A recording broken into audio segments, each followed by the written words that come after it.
All right, so let's move on. I guess now let's move on to the NHL. Okay, big slate of games. Obviously, 11 games. Only 8 of them had overnight lines. 3 of them did not. So I did not look at any of the games that did not have overnight lines. But of the games that did have overnight lines, there are quite a few games that I was liking. Let me just pull up my.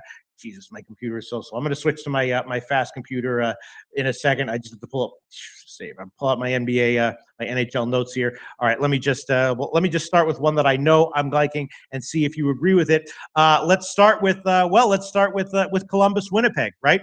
Columbus, obviously a team with a lot of life to them. They can get an early lead and run away with it with a game. They can get down and then come back. Winnipeg has some injuries and they're starting Mason, aren't they? They are starting Mason. So, obviously, Mason's going to have some good games this year. He's not going to be a sieve like he was the first 2 games every game. But still, at the current line, just minus 105, why would you not like Columbus here?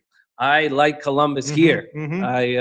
Matthew Perreault and Dmitry Kulikov are hurt, but that's not the problem. The problem is Steve Mason. $8.2 million for 2 years. That's a very expensive backup. The Jackets are 4-1 and haven't really played that well. They're going to be a very good team. I think the Jets are susceptible here, and I like the Jackets. Yeah, and in general, I like Tortorella teams early in the year when his fiery personality makes a difference, and then later on they lose energy and kind of get lethargic. So I would look for Columbus maybe to have a slump in the middle of the season. But yeah, I like Columbus here. So how are you going to bet this one? Are you going to make this one an official pick? I'm going to make this one an official pick. I'm going to take the money line. Okay. And I would take the -1 line, except officially they're the dogs, so there's only +1.5. So I guess I'll just take the money line with you. Columbus -105 is the best line at Pinnacle right now. Columbus -105. Jim the Bag and I are both going to be on that one. And let me just check, see what my other notes were there to make sure I'm not missing another play that I wanted to take on that one. While I'm organizing my notes here, Jim, why don't you pick another hockey game that you like with a pick today? Sure. The Avalanche at Predators. Semyon Varlamov has a .944 save percentage, but mark my words, the Avalanche are going to start losing. Their defense of Zadorov, Johnson, Lindholm, Barry, Barbero, Bigras is not good. Simply not good enough. The Preds are ready to roll. They're getting Roman Josi back. And I think that Forsberg, Johansson, Arvidsson might turn out to be the best line in the NHL. They're big and fast. I'm going to take the Predators at -1.5, and I'm confident in this action. See, I was looking at that one, and I was thinking that the under might be a good bet, as you said. Varlamov good, but the Avalanche are starting to have trouble scoring again, and that the total is just sort of standard 5.5, not even juiced either which way. Last time I checked, I did bet that one at 5.5 -108. I think I got it. You don't like the under in that one, or do you think that one might be a little bit of a trappy thing to bet? No, I think the under is a spot. Varlamov is playing very well, and I agree. I don't think that the Avalanche are going to continue to score. The problem is the Predators could dominate this game, but if they do, it could be a 3-0 situation where they just shut it down defensively. So I could understand why you want to do this. I find. I still don't. We think there's going to be more offense in the NHL. We think it's a very fast game right now, but I can have a lot of confidence in the Predators at home beating up on the Caps. Yeah. Or the All right. Just because I'm doing well in hockey this year and I feel like I have a good feel on most of these teams, I will take the under there 5.5. It's just -105. It's a perfect example. This was -130. No way I would take it, but at -105, I'll take it. Nashville, Colorado, under 5.5, -105. That's an official pick. And you're taking Colorado on the puck line. Yes. Okay. No, I'm sorry, Nashville. Nashville On the puck line. Best line we can give you. Shopping here would be +174 at Pinnacle. +174 at Pinnacle. I love it. Okay, sounds good. Now let's move on. Let's see. Let's get to. Well, let me just here. Hold on one second. Let's just go down Let's check the first game here. Yeah, let's talk about the Rangers and Pittsburgh. The Rangers are a team. Very interestingly, they've been fading late in their games. They're 2-2-2 in their first periods, 1-4-1 in their third periods. And Pitt is actually a team that has done well in their third periods. They're just 3-3 in their first periods, 3-1-2 in their third period. So a lot of books do offer third period lines. So maybe the Penguins on the third period is kind of a no-brainer, sneaky, getting a little bit cute, but maybe play with value. What do you think? That's an interesting call that I never thought. I didn't know those stats either. The Penguins always seem to get better as the game goes on. Mm-hmm. Although Malkin and Kessel have never looked good together and probably should be separated. Mm-hmm. I was heavily against the Rangers to start the year. I did not understand trading Stepan. And if you're going to trade Stepan, then why do you get a 7th overall pick? And if you're going to get a 7th overall pick, then why sign Shattenkirk for $6.6 million over 4 years? The moves just did not make any sense to me. They're 1-5 to start the year. I don't believe they'll make the playoffs. Penguins have won 10 out of their last 14 in New York, and have looked very good since winning or losing their first 2 games. And I am going to take the Pittsburgh Penguins tonight to continue the misery of the New York Rangers. Yeah, that's what I was thinking as well. I wasn't understanding why the line was as low as it is. The third period lines tend to not come out until closer to game time, so those lines aren't out yet. Just something to think about, because the Rangers are clearly fading at the end of games, and Pittsburgh, if anything, is playing better at the end of games. So I was liking Pittsburgh here too, and why would we not like them on the puck line? I mean, if Pittsburgh wins, they probably run away with a little bit, right, or not? They're not that kind of a hockey team. Right. They seem to do what is necessary to win hockey games. Mm-hmm. And they don't have – I don't see them running up the score very much this year. They're just they're a very professional squad. And I like puck line on some other games today, but on this one I would just take it outright, because I could see this being a close game. Right. Okay, so you're going to take Pittsburgh on the money line. I am. Best line we can offer you is -110 at a whole bunch of places market-wide. And I will go with Pittsburgh as well. But you know what? I will take a shot with them on the puck line. What the hell? If they win by 1, it'll just be a push. That'll be okay. The money line part of that is -110, and the puck line part of that +256. So I'll take Pittsburgh -1 on that one. Now let's move on to Let's move on to Philly and Florida. Another very interesting game. Obviously, Florida. Hold on. All right. Okay. Oh, right. The other thing, I knew there was another play I was thinking about. The Rangers team total under. What do you think about that? They're just having a hard time scoring, and I was thinking about the team total under with that one. What do you think about that one? I like it. I think that's a shrewd move. Let me just find the odds here for the Rangers team total. Right. The other one that I wanted to mention was the Columbus team total over at 2.5 going up against Mason. You think that's got to be a great bet, right? I think that's got to be a great bet. As soon as you said that, I feel like I immediately need to add that to my. That's the one, because I have all these picks that I don't want to forget. I'm adding that one on. Columbus Blue Jackets over 2.5 -138. Team total over 2.5 -138. I'm adding that one on, as well as the money line. And the Rangers, it's not 3, but it is 2.5 at plus money, +124. You think the Rangers are a good bet to stay at 2 or fewer goals? What was that number again? For what? For the Columbus? No, I love the Columbus. I think that's such a great call. But for the Rangers, under 2.5 +124. +124 is a good number. Yeah, I think that's a good bet. I think that's a good bet. Yeah, I would like to join you on both of those. On both of those? Yeah, I think they're very shrewd All right, moves. yes. What the hell? We're going to have a lot of picks today, but that's okay. It's a betting show, and if we like our edges, we're going to throw on a lot of bets. There's definitely days where I don't throw on a lot of bets, and that is fine as well. All right, so I'm going to take the Penguins -1 and the Rangers team total under 2.5 +124, and Jim and I are both adding on Columbus team total over 2.5 -138. All right, now moving on down the Flyers and Florida. Flyers, of course, are scoring tremendously, averaging over 4 goals a game. Not sure why this total is so low. It was 5.5. I jumped on it immediately as soon as I saw it, and it's not even that highly juiced. Why would we not like the over here in Philly, Florida? You're absolutely right. Absolutely right. Also, they just beat the Caps 8-2. Right. They've scored 21 goals in 5 games. But On a side note, I've been waiting patiently for Sean Couturier to be a top-level NHLer. When he was 16, we thought he was going to go number 1 overall. Then he had a better season as a 16-year-old, and a 17-year-old dropped to 8th overall. I knew the Flyers had a steal, but it took a long time. He's 24 years old now. By the way, that draft, Scheifele went 7th overall. Goodrow went in the 4th round. Palat went in the 7th round. But Couturier has arrived. Playing with Giroux and Voracek, they are one of the best lines in the league. And the Panthers are having trouble keeping the puck out of their net. Yeah. Dadonov, the KHLer, has been bumped off that line with Huberdeau and Barkov. They were combined -11 in 4 games. And 38-year-old Luongo will be in goal for the Panthers. I expect him to start the season off well and deteriorate. Brian Elliott will be in goal for the Flyers, and he's better than Mason was last year. But I think the over and the Flyers are good, really good moves right now. You think so? Because I was leaning Florida here. Philadelphia is off the home blowout, and Florida doesn't have a road win yet, so I thought it was setting up for them to be maybe a decent play as a small road underdog. But so I was thinking about, I was definitely liking the over. That's going to be a play of mine, and I was thinking about maybe Florida or the Florida team total over. But you're leaning Philly here. I just don't think you're getting enough. You should be getting bigger number to take the Panthers on the road. I can see if we were getting a bigger number, it would make perfect sense to me.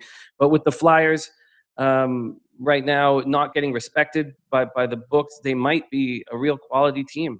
Okay. Well, I'm going to make the over 5.5 at just -116 at Pinnacle, BetOnline, SportsBetting.ag, and a bunch of places. An official pick. Are you on that one as well, I am Jim? Absolutely on that, and I'm also on the Flyers money line. Okay.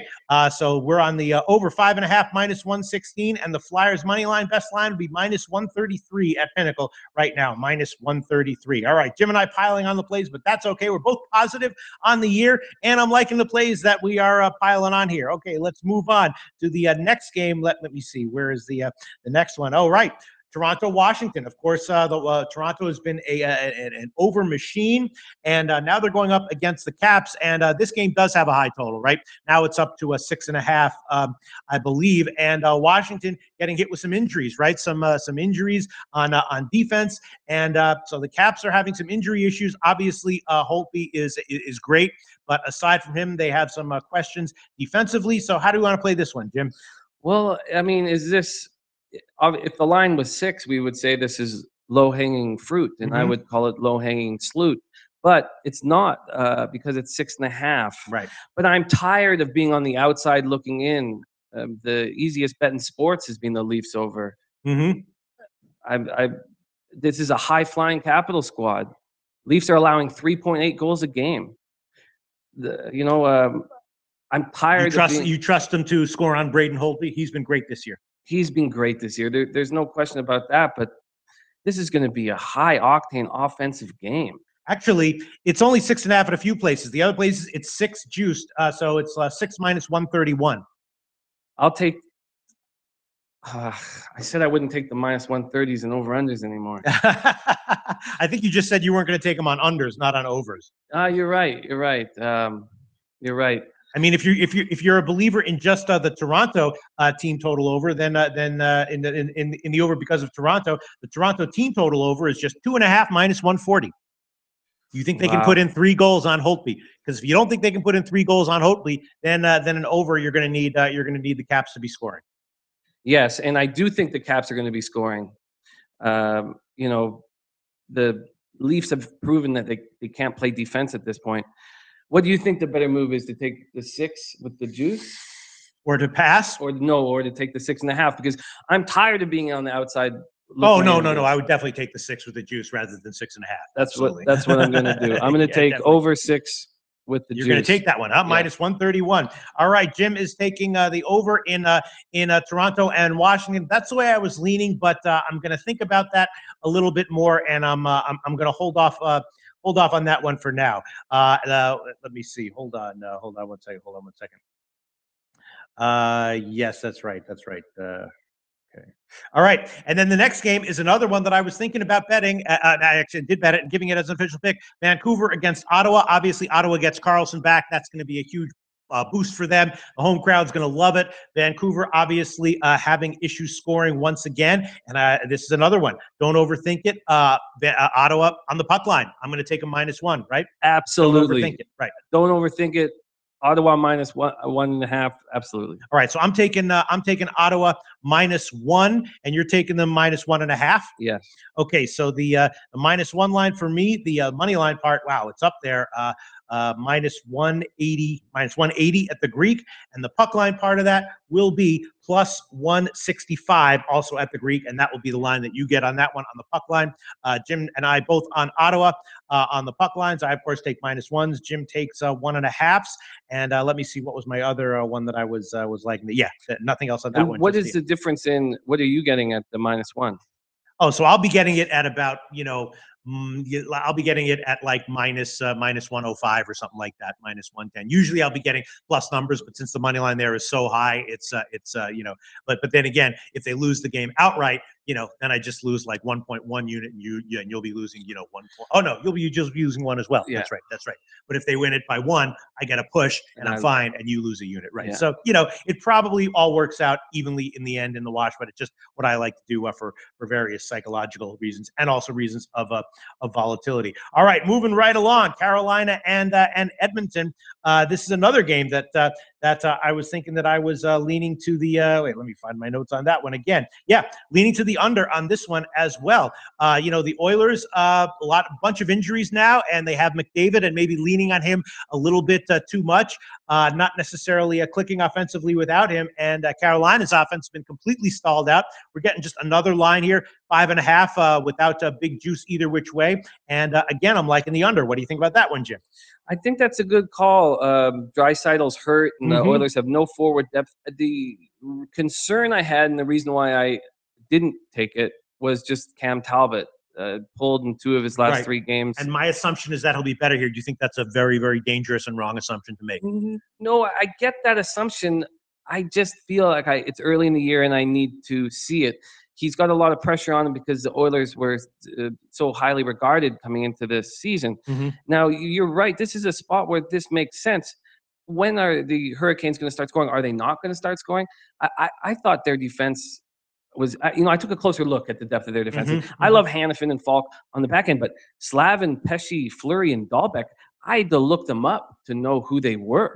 It's not with Hanifin and Falk. I thought they had such a great base to build a defense, and they need to put a couple of veterans back there to take the pressure off those 2 kids. I can understand why you would take the under. It makes sense, but I just don't trust Talbot, and I want to see it before I start hammering this under with the Oilers being hurt. And Edmonton could explode offensively here unexpectedly, and if that's the case, it'll go. All right, I'll hold off on that one for now. I will hold off on that one for now. Then the Buffalo-Vegas game, I actually didn't have time to look into that one. Do you have anything to say about that one, Jim? Well, we've been wondering when is it the right time to start fading the Knights, and we all know how bad the Sabres got me early in the year. Vegas is 5th in goals against and 3rd in penalty killing percentage. Now, the Fleury's out with a concussion, and Malcolm Subban is in, and he looked great against a Boston Bruin team that he wasn't good enough to play for after they drafted him in the first round 2014. He started 2 games in 4 years and was put on waivers. He had so much. He wanted to prove them wrong so badly, and we see athletes step up like that often when they have so much to prove. Will there be a letdown now that he's playing the Sabres? I think there will. I think it's time to start fading the Knights, and I was lucky to have waited after that Boston game. And I know that the Sabres have got me so badly, but I hope they can get some momentum after their victory over the Ducks. And I'm going to take the Sabres to win tonight and Malcolm to get touched. So I'm going to take both the Sabres and the Sabres over team total. All right. Well, the best line we can give you for Buffalo would be at betonlinesportsbetting.ag +102. +102. And for the Sabres team total over, we're just using Pinnacle lines here. Over 2.5 -127. Over 2.5 -127. All right. So we've covered all the 8 games that had overnight lines. I'm just going to tally up all the picks here that we've given so that we can review them and make everything clear. Of the games that didn't have overnight lines, did you look at any of them, and do you have anything to say about any of those? Yeah, I do. I believe I only have 1 pick. Okay. Yes, because it's the Sharks Habs. I'm not making a move on this. They both look awful. which we talked about earlier already in the season that we thought they were going to be bad teams. Carey Price has a 3.45 goals against average, 885 save percentage. Martin Jones, 3.92 goals against average, 881 save percentage. They both look bad. Brent Burns, 151 points over his past 2 seasons. He has 1 point in 4 games, and maybe this is a sign of the future, as it might not be an aberration. He's got 10 points in his last 26 games. The Sharks' leading scorer is Kevin LeBanc, 11 goals in 59 career games, a 6th-rounder. I mean, these teams are bad, but I'm not making a move on that game. I'm also not making a move on the Coyotes at the Stars. As you know, I think Hitchcock's philosophies are old school, and while the penalty killing will improve, Ben and Seguin are going to hate coming to the rink every day. Antti Ranta is hurt, so Coyote fans have Louis Domingue waiting in the wings and 862 save percentage. If Hitchcock wasn't coaching the Stars, I would take the Stars team total over and the over in this game, but I just can't trust this team. So I'm not making moves on that game, but I am making a move on the Lightning at Devils. Mm-hmm. I'm making 2 moves on this. The over. I'm taking the over for sure. Vasilevsky's played every game this year, and Peter Budaj is in goal. And I trust Peter Budaj like I trust Costa Rican tap water. The Devils are scoring goals. They're scoring goals, and that helps. And Kucherov has 7 goals in 6 games. He's only the 4th player in NHL history to score a goal in all of his 6 games, joining Lemieux, Yzerman, and Tkachuk. I like the over, and all morning I was thinking, do I take the Devils in this? What is the line on the Devils? On the Devils would be plus. Actually, bookmaker is plus 110. Yeah, it's just not enough. Just not enough, huh? It's just not enough for me to pull the trigger there. But I am going to take. I think the Lightning are going to be a very good hockey team. But I am going to take the over. 5.5. The best line would be minus 114. Yeah, I did not even look into this game one bit. But as soon as you mentioned, I thought, oh my God, the over's got to be a great play in this one, right? Why would it not be? Absolutely. Why would it not be? Absolutely. Lightning on the second half of a back-to-back. Peter Budaj in goal. Devils have good mojo in the dressing room. Will Butcher is a great puck-moving defenseman. He was a Hobey Baker Award winner. He has 8 points, 5 power play points in just 5 games. Yeah. All right. Well, I will hold off on that one just because I'm just going to. God, no, that is probably a great play, right? That you love that one a lot. I loved it. It was. When you asked me to pick what my favorite play was, I was deciding between the Lightning at Devils and the Preds at minus 1.5. Okay. All right. I'll go on that one with you as well. Tampa Bay, New Jersey, over 5.5, minus 114. Okay. So let's review. Here are all of our picks, right, Jim? Yep. Correct me if I'm wrong. Cool. Florida and Philly, we are both on the over 5.5, and you are on the Philly money line, right? Sorry, I got all these. Yeah, we got so many games. It's all going on here. Okay. Yes. Over 5.5. And Flyers money line. Yes. Toronto, Washington, a pass for me. You are on the over 6 at minus 131. Yep. Pittsburgh and Rangers, you are on Pittsburgh and the money line and the team total over. I'm on Pittsburgh and the Rangers team total under. And I am on Pittsburgh minus 1 and the Rangers team total under. Ottawa, Vancouver, you are on the Ottawa puck line, and I am on Ottawa minus 1. Yep. Tampa Bay, New Jersey, we are both on the over 5.5, minus 114. Colorado, Nashville, I'm on the under, and you are on Nashville puck line. Yep. Columbus and Winnipeg, we are both on the Columbus money line, and we are both on the Columbus team total over. Right? Yep. Arizona, Dallas pass. Carolina, Edmonton pass. Buffalo, you are on the Buffalo money line, right?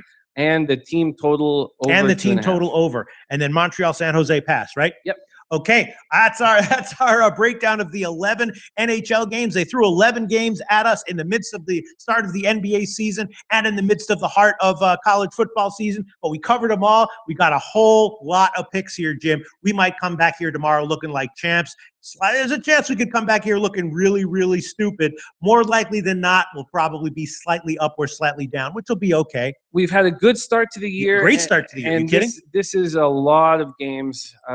Which is concerning, but I liked so many of them so much, and I believe we will come back here up. I like him as well. I just hope I don't get burned on that last-minute play, throwing on Tampa Bay, New Jersey over with no research. But I'm okay with that, right? You think I'm fine? Yeah, I I'm think fine. it's a great spot. There's a reason why Vasilevsky played every single game to start the year. If they trusted Budaj, he would have already started the game. Okay, sounds good. Hey guys, thanks for tuning in to our channel. Now, we've put a lot of work into producing all these free videos, so please help us out and keep all our content free for you forever by simply liking, sharing, commenting, and subscribing. Now, not to mention, a visit to our industry-leading website will warm the hearts of all our SBR employees, especially myself. Now, the links are over there to the left, so do check those out. Thanks for watching.